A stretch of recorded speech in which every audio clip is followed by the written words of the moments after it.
자, 이 장은 행렬에 대한 내용입니다. 이 행렬은 열린 비분 방정식을 풀 때 행렬을 이용해서 풀면 조금 이제 간단하게 쉽게 풀릴 수 있는 방법이 하나 있는데요. 그때 이용하기 위해서 행렬의 기본적인 성질을 미리 공부해 보겠습니다. 행렬의 기본적인 내용은 아마 이미 알고 있는 학생들도 많을 텐데 여기서는 첨서부터 해보기로 하죠. 우리가 어떤 수리 정보를 나타낼 때 직사각형 모양으로 나타내면 그 의미를 이해하거나 계산하는 데 아주 편리한 경우가 많이 있어요. 예를 들어서 두 학생 A, B가 이제 국어, 수학, 영어 점수를 이제 표현하는데 여기서처럼 A 학생 국어 80, 수학 90, 영어 75, B 학생 국어 몇 점 이렇게 표시하면 이렇게 나타내면 이걸 이제 쉽게 이해하기도 어렵고 나중에 어떤 다른 계산할 때 국어 점수의 평균이 몇 점이지 A 학생이 몇 점이지 뭐 이런 것들 계산하기가 쉽지 않죠. 자, 그런데 이 아래처럼 가로는 A 학생, 가로 첫 번째 줄은, 두 번째 줄은 B 학생, 세로는 국어, 수학, 영어 이렇게 해서 이렇게 괄호 모양으로 직사각형 모양으로 표현하면 이해하기가 훨씬 쉽죠. 딱 간결하게 표현되니까. 그리고 이걸 이용해서 뭔가 계산하기도 편리하다 하는 거죠. 자, 그래서 이렇게 수나 문자를 직사각형 모양으로 배열한 것을 행렬, 매트릭스라고 얘기를 합니다. 이 아래 있는 것처럼 첫 번째 원소는 A의 11, 첨자를 써서 A의 12, A의 1n, 마지막은 A의 M1, A의 M2, A의 MN 이렇게. 그리고 간단하게는 첨자가 두 개니까 AIJ하고 이제 가로를 쓰고 대문자로는 A 이렇게 나타냅니다. 이걸 이제 행렬이라고 하죠.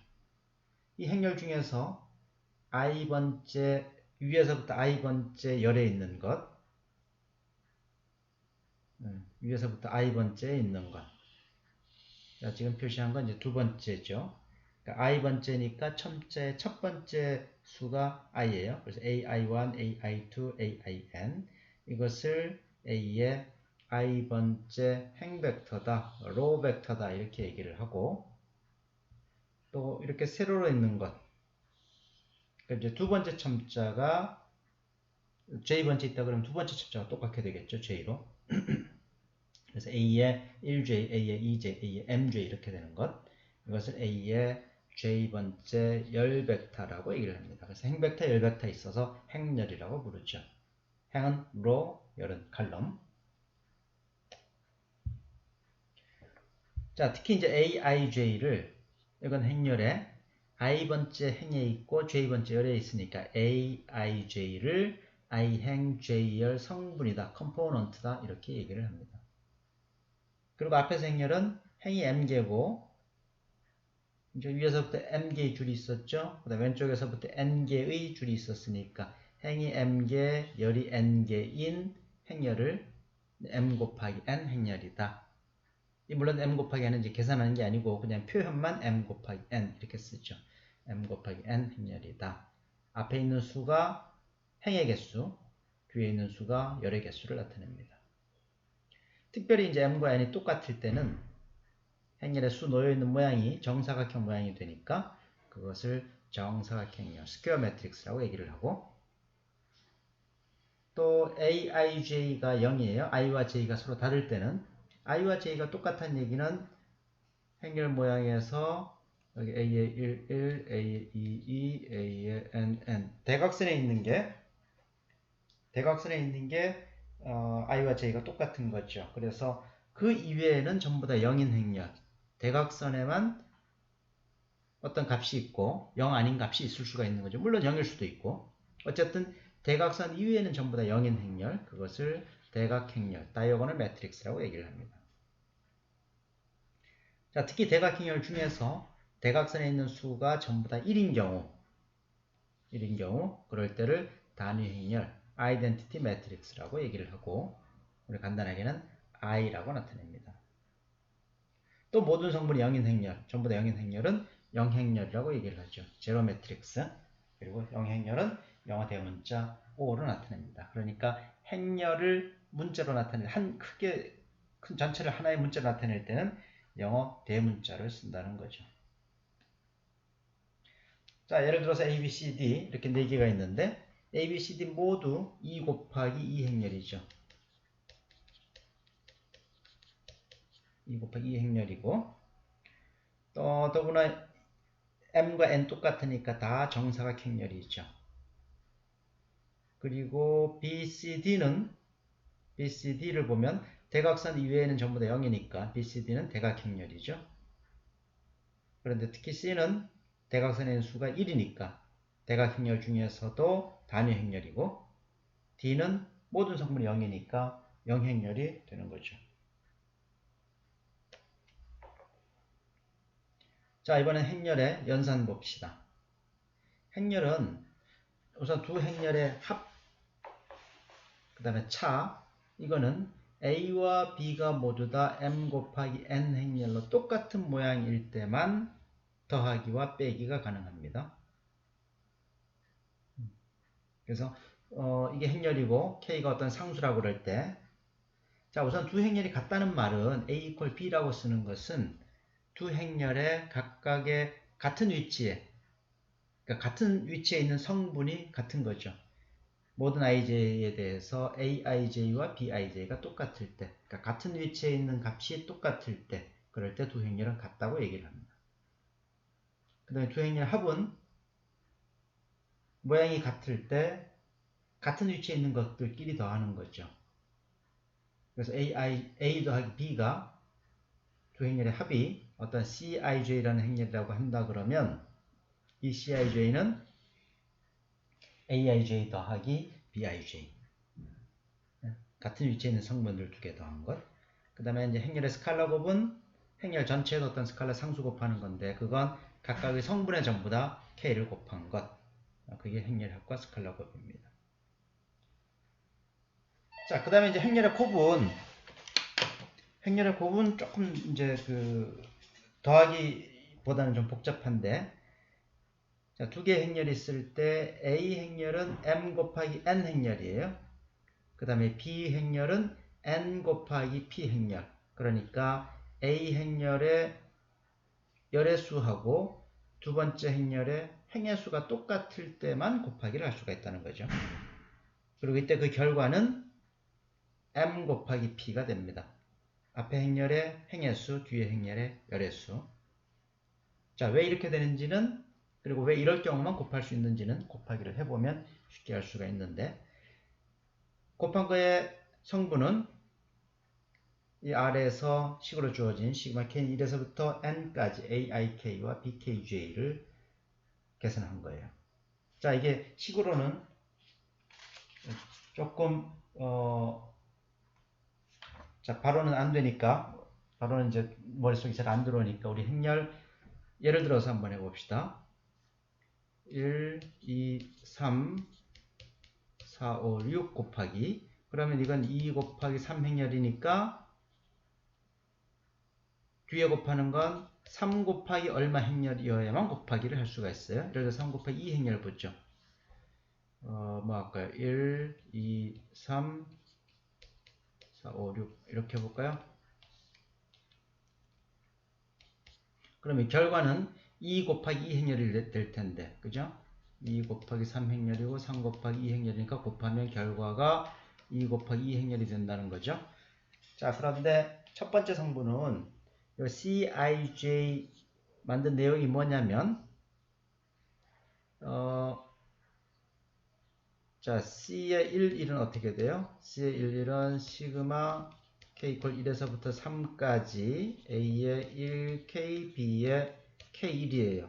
그러니까 A의 11, B의 11 더하기 A의 12, B의 21 더하기 A의 13, B의 31 이거죠. 자, 그렇다는 얘기는 A의 11, B 11이니까 1 곱하기 1이죠. 그 다음에 1 더하기 A의 1, 2는 2예요. B의 2, 1은 1열에 있는 2고 4죠. A의 1, 3은 3이고 B의 3, 1도 3이죠. 9 이렇게 되는 거죠. 자, 결국 일행 1열의 원소는 곱한 거 일행 1열의 원소는 앞에 행렬의 1행과 두 번째 행렬의 1열에 있는 것을 3개를 순서대로 곱해서 더한 거죠. 자, 마찬가지 이유로 따져보면 A의 일행 2열은 A의 1행과 B의 2열을 곱해서 더한 거예요. 그러니까 4 더하기 10 더하기 18. 자, A의 2행 1열은 2행 1열 원소는 A의 2행과 B의 1열을 곱한 거니까 4 더하기 10 더하기 18. 그 다음에 2행 2열은 A의 2행과 B의 2열이니까 4, 4, 16 더하기 25 더하기 36을 계산한 결과인 거죠. 그래서 계산해보면 얼마가 되나요? 14, 32,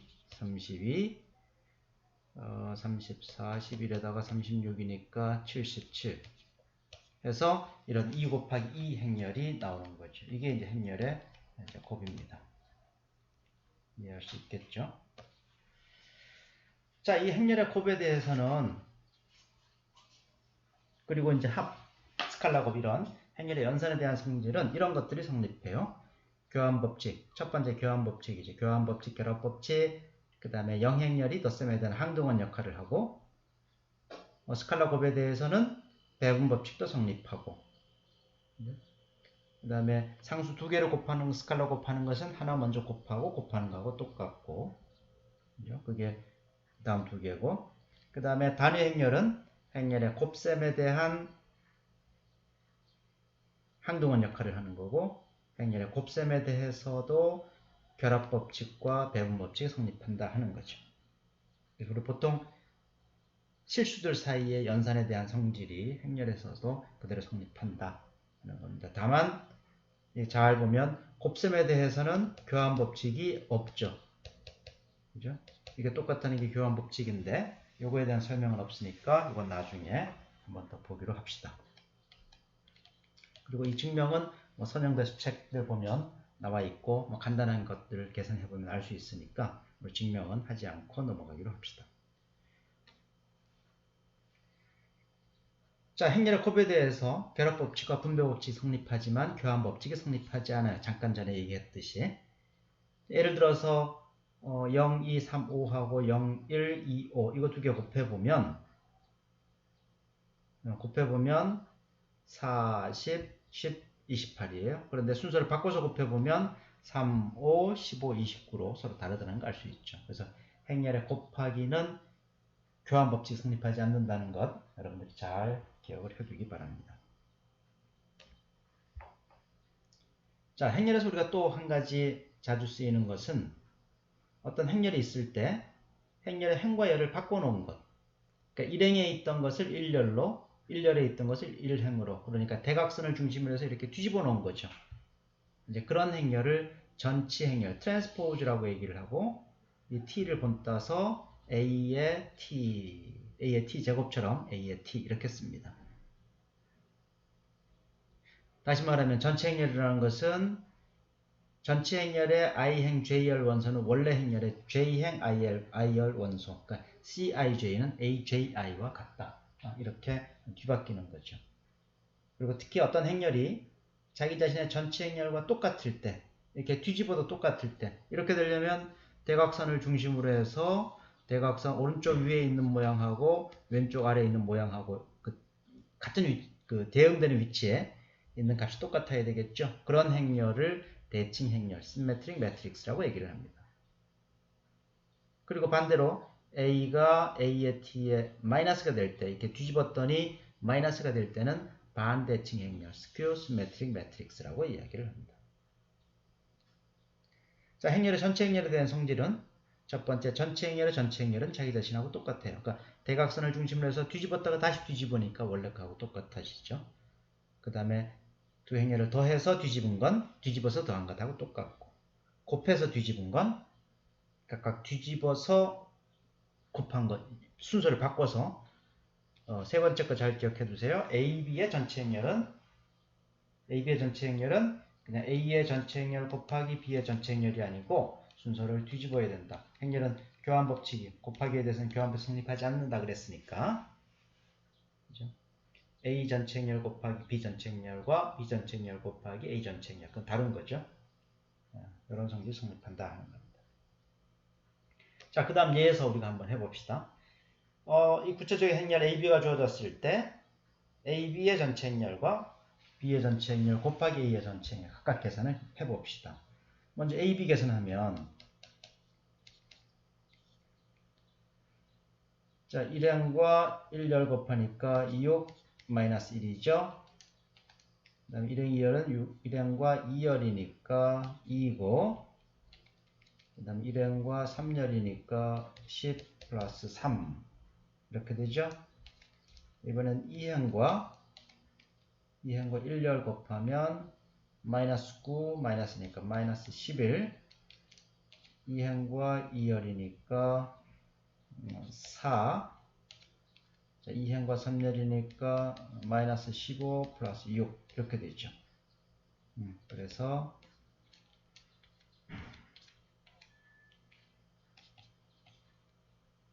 5, 2, 13 마이너스 11, 4, 마이너스 9 이렇게 되네요.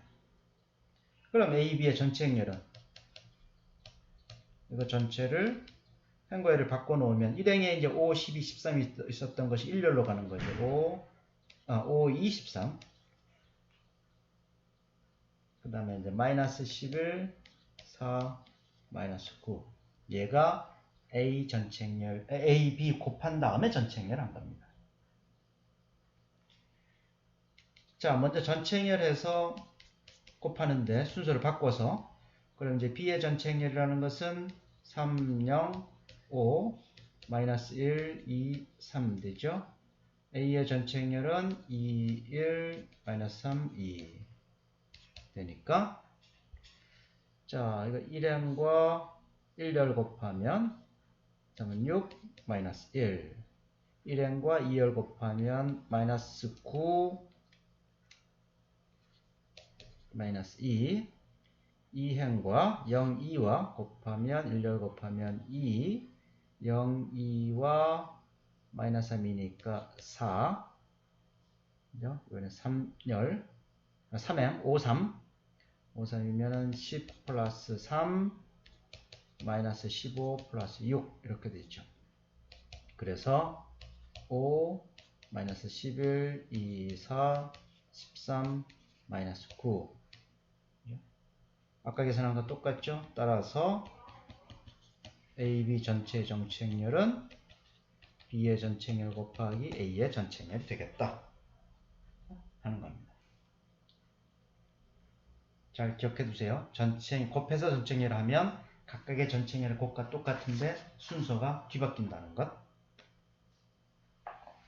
자, 그 다음에 역행렬 봅시다. 우리가 실수의 곱에서도 역수가 있는데 행렬의 곱에서도 이건 정사각 행렬에 대해서만 정해야 하는 거예요. A가 n 곱하기 n 행렬인데 A에다 C를 곱하나 C에다 A를 곱하나 모두 다 단위 행렬이 되는 그런 행렬 C가 있다면 있을 수도 있고 없을 수도 있겠죠. 있다면 A는 역행렬이 존재한다 또는 가역행렬이다. 인버터블 매트릭스라고 얘기를 하고 우리가 이때 C를 A의 역행렬 인버스 매트릭스라고 얘기를 합니다.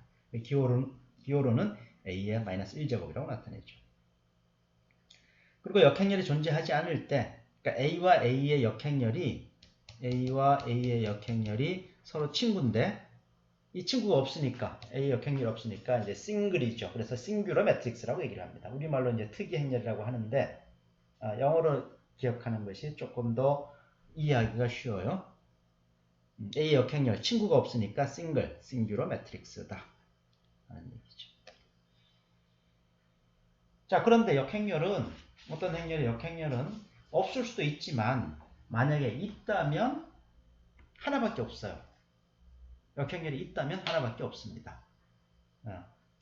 자, 이건 왜 그러냐면 역행렬이 하나밖에 없다는 얘기는 만약에 역행렬이 두 개가 있다 그러면 그 두 개는 똑같은 녀석일 수밖에 없다. 이런 식으로 증명을 하면 돼요. 그래서 C와 D가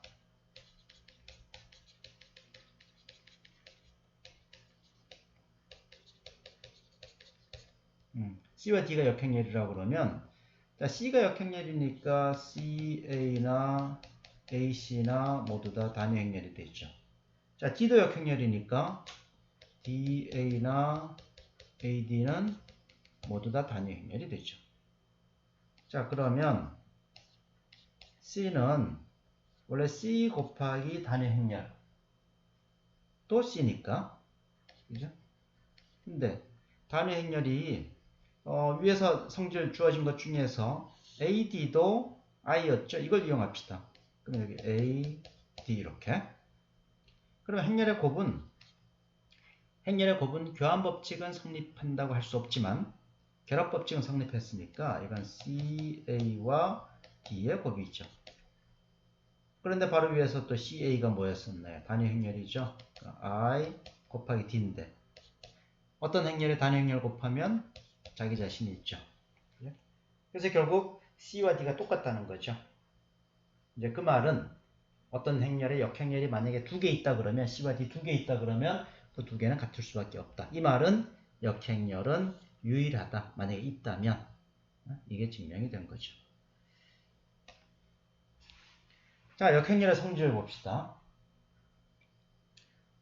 A, B가 역행렬이 존재한다 그러면 A의 역행렬도 역시 역행렬이 존재하고 역행렬의 역행렬은 자기 자신하고 똑같다. 아까 전체 행렬의 전체 행렬이 자기 자신하고 똑같다는 것하고 마찬가지입니다.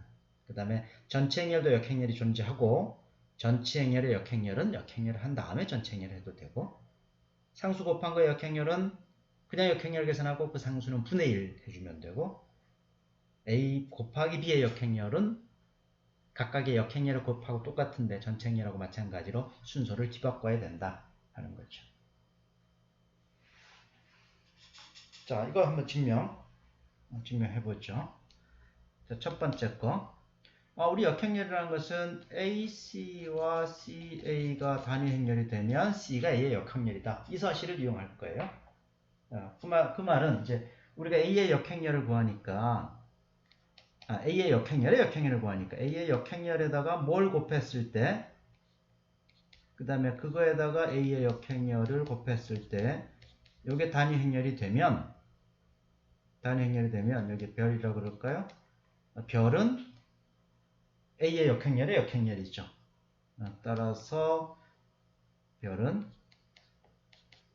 A의 역행렬의 역행렬 이렇게 된다는 거예요. 그래서 이 별이 뭐가 들어갈지를 찾으면 되는데 A가 A의 역행렬 A의 역행렬이니까 여기다가 A 쓰면 되죠. A 그죠? 따라서 A가 A의 역행렬의 역행렬이다. 이렇게 돼요. 자, 그 다음 두 번째. 전체 행렬의 역행렬은 우리 A와 A의 전체 행렬은 역행렬은 A의 역행렬 A는 단위 행렬이죠.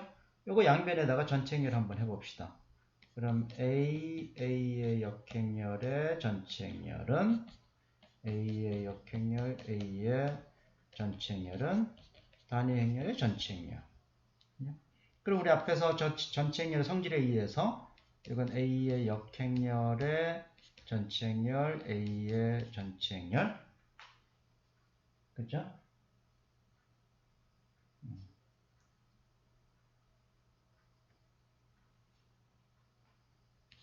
두 번째는 A의 전체 행렬, A의 역행렬의 전체 행렬은 단위 행렬의 대각선 바꿔도 대각선으로 서로 이렇게 뒤집어도 똑같죠.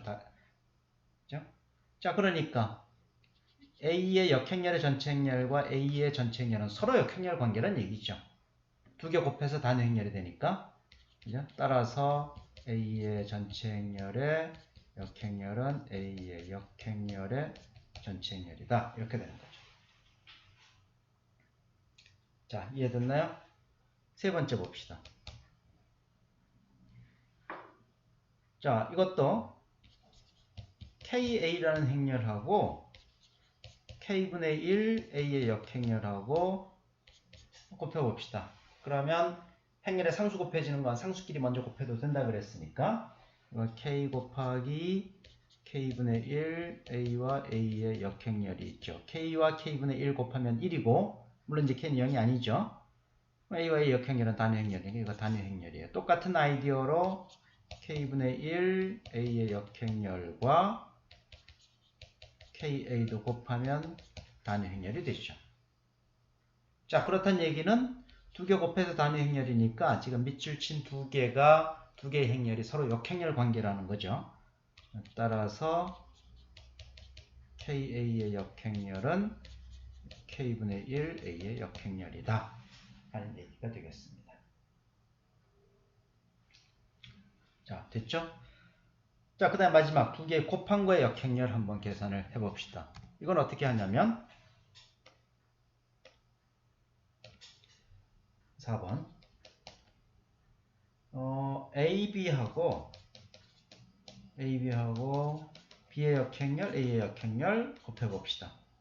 그럼 행렬의 곱은 교환법칙은 성립하지 않지만 결합법칙은 성립하니까 이건 A, B, B의 역행렬, A의 역행렬 이렇게 바꿀 수 있어요. 그러면 B와 B의 역행렬은 서로 역행렬 관계니까 단위행렬이죠. 그럼 A 단위행렬, A의 역행렬. 이건 A와 A의 역행렬이고 이건 단위행렬이 되죠. 자, 마찬가지로 B의 역행렬, A의 역행렬과 AB를 곱하면 이것도 결합법칙 써서 그 다음에 A와 B의 역행렬이 있다는 걸 이용하면 단위행렬이 돼요. 그 말은 여기 지금 밑줄 친 두 개의 행렬이 서로 곱해서 단위행렬이 되니까 서로 역행렬 관계라는 거죠. 그죠? 서로 역행렬 관계니까 따라서 AB의 역행렬은 B의 역행렬, A의 역행렬이 된다 하는 것을 알 수가 있는 거죠. 이해할 수 있겠죠? 자, 여기 됐고. 자, 특별히 2 곱하기 2 행렬에 대해서는 일반적인 역행렬 공식을 이제 쉽게 찾을 수가 있는데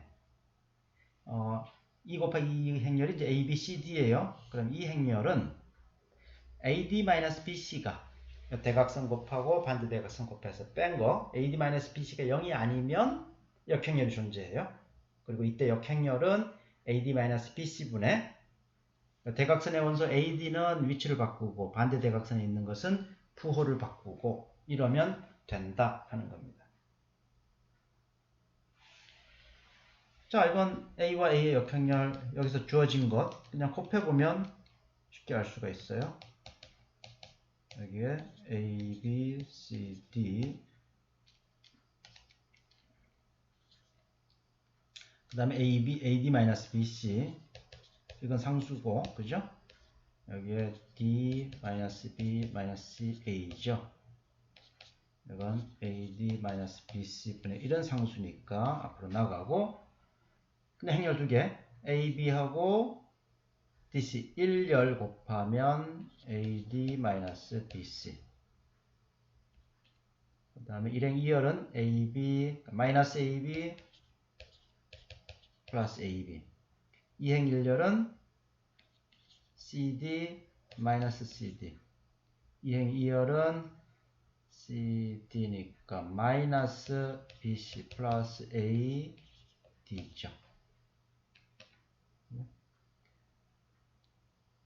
자, 얘는 마이너스 AB 플러스 AB 1행 2열 원소 2행 1열 원소 CD 마이너스 CD 00이고 1행 1열과 2행 2열은 둘 다 AD 마이너스 BC니까 앞에 상수하고 나누어지면 1, 1 단위행렬 나오죠.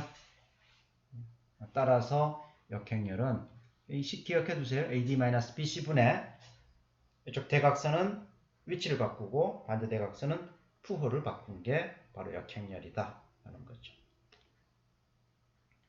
자, 그럼 이걸 이용해서 코사인 사인으로 주어진 이 행렬의 역행렬을 구해봅시다. AD-BC 코사인 제곱 플러스 사인 제곱이 있죠. 그죠? 마이너스 마이너스니까 코사인 제곱 세타 마이너스 사인 제곱 세타 분의 1 1이고 대각선은 위치를 바꾸니까 그대로네요. 코사인 세타 반대 대각선은 부호를 바꾸니까 사인 세타 마이너스 사인 세타 해서 코사인 세타 사인 세타 마이너스 사인 세타 코사인 세타 이게 역행렬이 되겠습니다.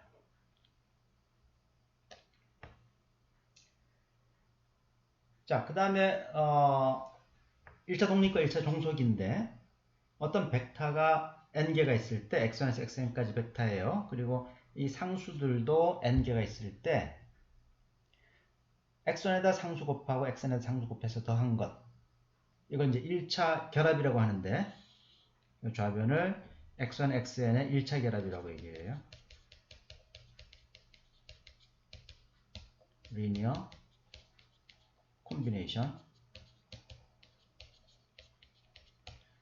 그래서 1차 결합이 0벡터일 때 이렇게 만들려면 이 상수가 C1에 Cn까지가 모두 다 0일 때뿐이라면 반드시 0이 돼야 된다. 그러면 X1에서 Xn까지 이 벡터들은 1차 독립이라고 합니다. 그런데 C1에서 Cn까지 중에서 어떤 게 0이 아닌데도 어떤 상수 0이 아닌데도 1차 결합은 0이 된다. 그러면 이 벡터들은 1차 종속이라는 얘기죠. 그러니까 예를 들어서 벡터가 1, 0하고 2, 0 봅시다. 그러면 여기다 어떤 상수 곱하고 더하고 상수 곱해서 0, 0 만들려면 요 두 개의 상수가 1, 0 벡터 앞에 있는 상수, 2, 0 벡터 앞에 있는 상수가 반드시 0이 돼야 되느냐? 0이 되면 당연히 0, 0 벡터 성립하죠. 그런데 0이 아니라도 성립하는 게 있느냐? 있나요? 그렇죠. 마이너스 2를 곱하고 1을 곱해서 다음 0, 0 되죠. 그러니까 0이 아닌데도 불구하고 개수 중에서 어떤 게 0이 아닌데도 불구하고 1차 결합 0벡터를 만들 수 있으면 그러면 이 두 개의 벡터는 1차 종속이라고 한다 하는 거죠. 그리고 그렇지 않을 때가 1차 독립이고 반드시 0만 돼야 된다. 그러면 1차 독립이고. 자, 예를 들어 봅시다. 이 세 개의 벡터가 1차 독립인지 종속인지 판단해 봅시다. 그러면 C1에 1, 0, 1 플러스 C2에 마이너스 1, 0 플러스 C3에 0, 1, 1이 0, 0, 0이라고 한번 해봅시다. 그러면 반드시 C1, C2, C3가 0이 돼야 되는지. 그러면 왼쪽 계산하면 첫 번째 성분은 C1 마이너스 C2가 되네요. 두 번째 성분은 EC2 플러스 C3가 되고 세 번째 성분은 C1 플러스 C3죠. 얘가 0, 0, 0이죠. 그렇다는 얘기는 C1 마이너스 C2가 0이고 EC2 플러스 C3가 0이고 C1 플러스 C3가 0이 되었죠. 자, 이거 연립해서 풀면 어떻게 푸나요? 두 번째, 세 번째 방정식에서 빼면 C3가 소거되네요. EC2 마이너스 C1이 0이네요. 그럼 첫 번째 방정식과 지금 얻어낸 방정식을 두 개를 더해버리면 C2가 0이 되고 그렇다는 얘기는 C1도 0이고 C3도 0이죠. 다시 말해서 1차 결합이 0벡터가 되려면 C1, C2, C3는 반드시 0일 수밖에 없다는 얘기죠. 따라서 이 세 개는 X1과 X2와 X3는 1차 독립, linearly independent. 간단하게 이렇게 나타납니다. 자, 이렇게 해서 우리 1절에서는 이 행렬의 기본적인 연산과 1차 독립, 1차 종속, 벡터들의 1차 독립, 1차 종속 여기까지 했습니다. 자, 수고했습니다.